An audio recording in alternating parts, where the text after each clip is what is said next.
O ministro Alexandre de Moraes, do Supremo Tribunal Federal, concedeu liminar que valida o aumento do IOF. A decisão atende, em grande parte, ao governo, que havia pedido isso ao STF. O ministro Alexandre de Moraes restabeleceu o decreto do IOF. Sinalizou que pode ou que é ok, né, o governo alterar os tributos sem passar pelo Congresso.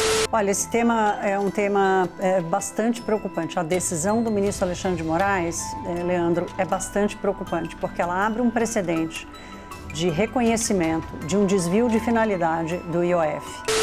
Operação da Polícia Federal acontecendo neste momento na residência de Jair Bolsonaro e também na sede do PL em Brasília.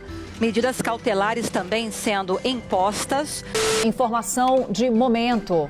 Polícia Federal faz agora uma operação contra o ex-presidente Jair Bolsonaro. Hoje é um novo dia, de um novo tempo que começou. Estão tendo o direito de voltar a ser felizes. As pessoas estão tendo, o direito de voltar a ter esperança. As pessoas estão voltando a sonhar. As pessoas percebem que a economia começa a melhorar. As pessoas começam a perceber que o preço do alimento começou a cair. Vocês estão lembrados que na campanha eu falava da famosa picanha? Portanto, a gente vai voltar a comer carne. Quem gosta de comer carne, quem não quiser, come verdura, come legume, como qualquer outra coisa. Mas eu, por exemplo, não abro mão de que uma picanhazinha com a cerveja gelada na casa de um companheiro que ofereça pra gente é muito bom. O país vai voltar à normalidade. Porque essa COP aqui, essa COP que o Brasil vai fazer, vai ter feita no coração da Amazônia.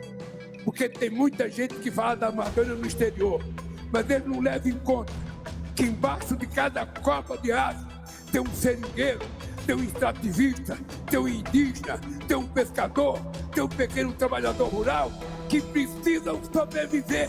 Eles que paguem para a gente poder manter a nossa floresta em pé. Porque a deles eles já derrubaram, a deles eles já queimaram. Então nós não aceitamos que ninguém venha nos dar lição. Conselho a gente até aceita, mas lição nós não aceitamos.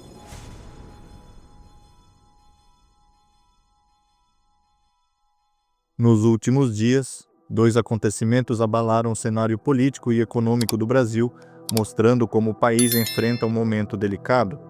De um lado, uma decisão do ministro Alexandre de Moraes, do Supremo Tribunal Federal, escancarou mais uma vez a tensão entre o Judiciário e o Legislativo, ao validar um decreto do governo sobre o IOF e desautorizar na prática a decisão do Congresso Nacional. De outro lado, um dado alarmante foi divulgado sobre a economia real do Brasil. O varejo brasileiro registrou uma queda forte e generalizada, com recuo de 4,2% no mês de junho, segundo dados do Índice do Varejo Estônio. Hoje vamos entender esses 2 episódios, o que eles significam para o Brasil e por que a combinação deles é tão perigosa para a democracia e para o bolso dos brasileiros. Veja tudo agora no Minuto de Alerta.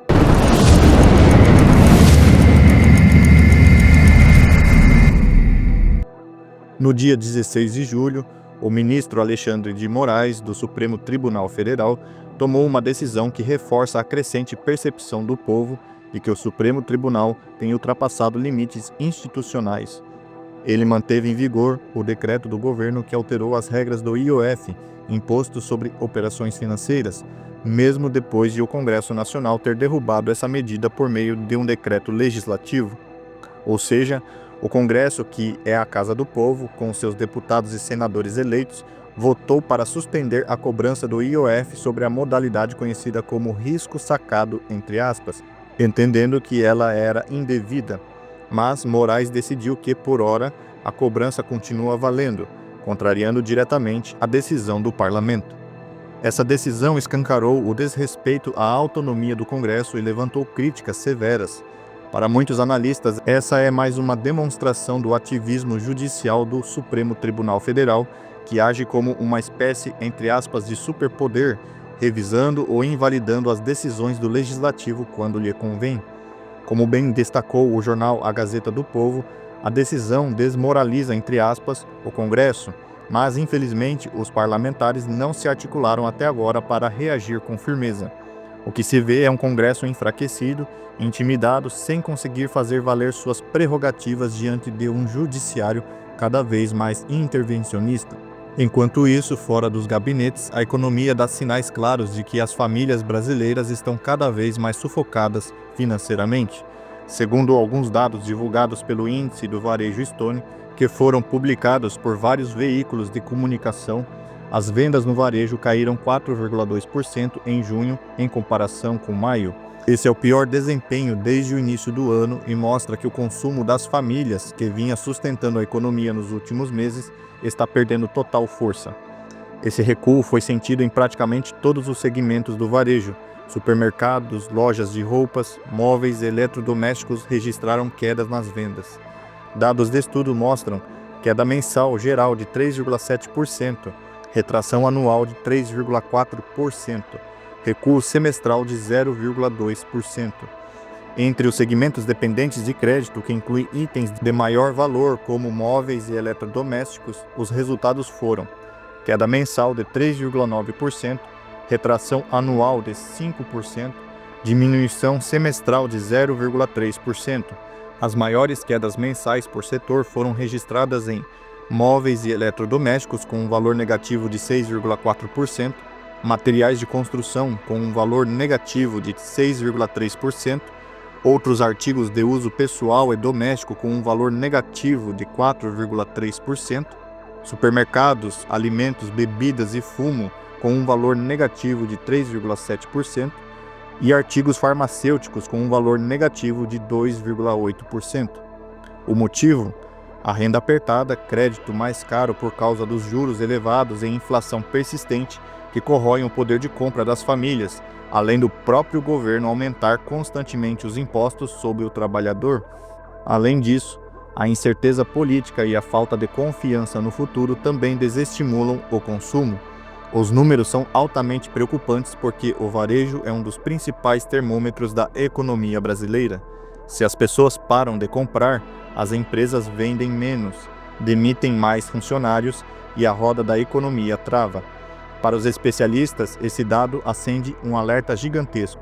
Se nada for feito para melhorar o ambiente econômico, podemos entrar em um ciclo enorme de estagnação ou até mesmo recessão. Por isso, é fundamental que a sociedade esteja atenta, cobre de seus representantes e participe ativamente do debate público. E também não podemos aceitar que a economia continue patinando enquanto nada é feito para aliviar o peso sobre as famílias brasileiras. E antes de encerrar, se você chegou até aqui, deixe o seu like para fortalecer o nosso trabalho, comenta aqui embaixo a sua opinião e não esqueça de compartilhar esse vídeo com os amigos para que mais pessoas fiquem por dentro do que está acontecendo. E claro, se você ainda não é inscrito no canal, se inscreva agora e ativa o sininho para receber os próximos vídeos com síntese dos fatos e sem enrolação sobre política, economia e os fatos que realmente impactam a sua vida. Muito obrigado por acompanhar até o final e até o próximo Minuto de Alerta.